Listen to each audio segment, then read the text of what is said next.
তিনি গগৈক টাৰ্গেট কৰে বিৰোধী ঐক্য থানবান কৰাৰ চেষ্টা মুখ্যমন্ত্ৰীৰ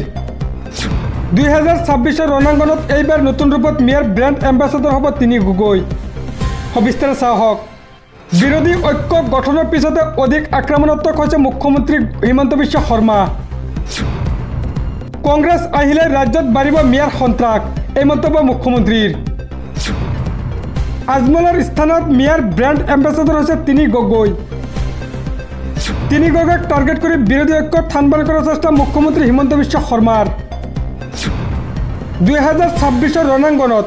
এইবাৰ নতুন ৰূপত মেয়ৰ ব্ৰেণ্ড এম্বাছাডৰ তিনি গগৈ এই বিস্ফোৰক মন্তব্য হিমন্ত বিশ্ব শৰ্মাৰ পৰবৰ্তী খবৰ লাখ লাখ দৰিদ্ৰ লোকৰ বাবে আহি গল ভাল খবৰ 25 বছৰলৈ লাভ কৰিব বিনামূলীয়া বিদ্যুৎ ৰেশন কাৰ্ড আৰু ইডব্লিউ কাৰ্ড থাকিলে আপুনি লাভ কৰিব বিনামূলীয়া বিদ্যুৎ प्रतिमाहे 100 ইউনিটতকৈ কম বিজুলী ব্যৱহাৰ কৰা পৰিয়ালে লাভ কৰিব এই সুবিধা সবিস্তাৰে চাওক লাখ লাখ দৰিদ্ৰ লোকৰ বাবে আহি গল ভাল খবৰ 25 বছৰলৈ লাভ কৰিব বিনামূলীয়া বিদ্যুৎ লাভ কৰিবলৈ লাগিব ৰেশন কাৰ্ড আৰু ইডব্লিউএছ কাৰ্ড প্ৰতিমাহে 100 ইউনিটতকৈ কম বিজুলী ব্যৱহাৰ কৰা পৰিয়ালে লাভ কৰিব এই সুযোগ 25 বছৰলৈ দিব নালাগে এটকা বিদ্যুৎ মাচুল দেশত প্ৰথমবাৰৰ বাবে এই অভিলাষী আঁচনি আনিছে মহাৰাষ্ট্ৰ চৰকাৰে প্ৰধানমন্ত্ৰী সূৰ্য ঘৰ আঁচনিৰ জৰিয়তে দিয়া হ'ব এই আঁচনি কেৱল ইমানেই নহয় ইয়াৰ জৰিয়তে বিদ্যুৎ বিক্ৰী কৰিব পাৰিব চৰকাৰক পৰৱৰ্তী খবৰ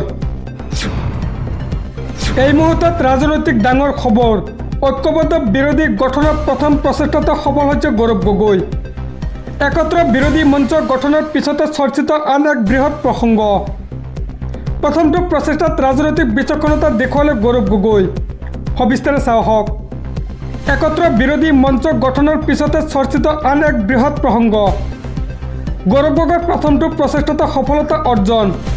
প্ৰথমটো প্ৰচেষ্টাত ৰাজনৈতিক বিচক্ষণতা দেখুৱালে গৌৰৱ গগৈয়ে ঐক্যবদ্ধ বিৰোধী গঠনৰ প্ৰথমটো প্ৰচেষ্টাতে সফল হৈছে গৌৰৱ গগৈ একত্ৰ বিৰোধী গঠনৰ পূৰ্বৰ সকলো চেষ্টাতে হৈছিল বিফল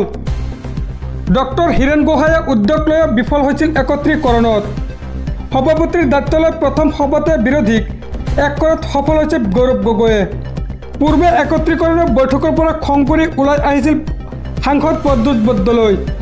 অখিল গগৈৰ সৈতে মতভেদ হৈছিল সাংসদ বৰদলৈৰ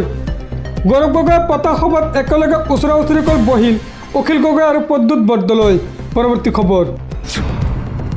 বিজেপি চৰকাৰক হুংকাৰ দি ৰাজ্যত পুনৰ উত্তাল প্ৰতিবাদ জনজাতিকৰণৰ দাবীৰে ওলাই আহিছে হাজাৰ হাজাৰ লোক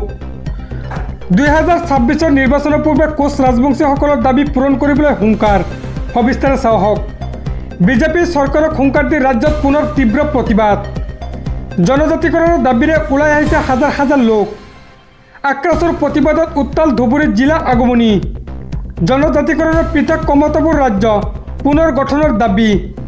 2026 নিৰ্বাচনৰ পূৰ্বে কোচ ৰাজবংশীসকলৰ দাবী পূৰণ কৰিবলৈ হুংকাৰ আক্ৰাছৰ উদ্যোগত হাজাৰ হাজাৰ লোকে বাহিৰ কৰিছে জোৰ সমদল বিজেপি চৰকাৰক হুংকাৰ দি ৰাজ্যত পুনৰ তীব্ৰ প্ৰতিবাদ সাব্যস্ত জনজাতিকৰণৰ দাবীৰে ৰাজ্যত ওলাই আহিছে হাজাৰ হাজাৰ লোক পৰৱৰ্তী খবৰ মুখ্যমন্ত্ৰীৰ মন্তব্যক লৈ সৰব হৈছে AIUDFৰ বিধায়ক ৰফিকুল ইছলাম ব্ৰিটিছৰ লগত যুঁজ দি তেজ দি মিয়াই ভাৰতবৰ্ষ স্বাধীন কৰিছিল ৰাজ্যত জঘন্য কাণ্ড কৰি থকা কালপিতসকল মিয়া নেকি মুখ্যমন্ত্ৰীৰ চকীৰ মৰ্যাদাৰ ম্লান কৰিছে হিমন্ত বিশ্ব শৰ্মাই সবিস্তাৰে চাওক মিয়াই ব্ৰিটিছৰ লগত যুঁজ দি তেজ দি দেশ স্বাধীন কৰিছিল মুখ্যমন্ত্ৰীয়ে কৈ থকা মিয়াসকলে ব্ৰিটিছৰ লগত যুঁজি দেশ স্বাধীন কৰিছিল ব্ৰিটিছৰ লগত যুঁজ দি তেজ দি মিয়াই ভাৰতবৰ্ষ স্বাধীন কৰি থৈ গৈছে ৰাজ্যত ধৰ্ষণ কাণ্ড হৈ থকা ধৰ্ষণকাৰীসকলো মিয়া নেকি তিতাবৰ তিনিচুকীয়া হোৱা ধৰ্ষণৰ আঁৰত মিয়া আছে নেকি বিজেপি নাথাকিলে মিয়াই অসমখন লৈ ল'ব বুলি কোৱা মন্তব্যক লৈ সৰব হৈছে ৰফিকুল ইছলাম এজন মুখ্যমন্ত্ৰী হিচাপে হিমন্ত বিশ্ব শৰ্মাৰ কথা একেবাৰে পাতল এখন ৰাজ্যৰ মুখ্যমন্ত্ৰীৰ চকীৰ মৰ্যাদা হিমন্ত বিশ্ব শৰ্মাই ম্লান কৰিছে মুখ্যমন্ত্ৰীৰ কথা বতৰাৰ বাবে আমি অসমীয়া হিচাপে লাজ পাইছোঁ বিজেপিত জন্ম হোৱাৰ আগৰে পৰা মিয়া অসমত আছে বুলি মন্তব্য ৰফিকুল ইছলামৰ শ বছৰ ধৰি অসমত মিয়া আছে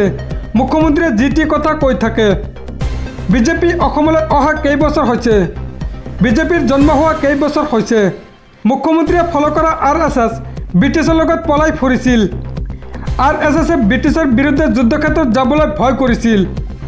সেই সময়ত আমাৰ পূৰ্বপুৰুষসকলে ভাৰতবৰ্ষক ব্ৰিটিছৰ পৰা কাঢ়ি আনিছিল।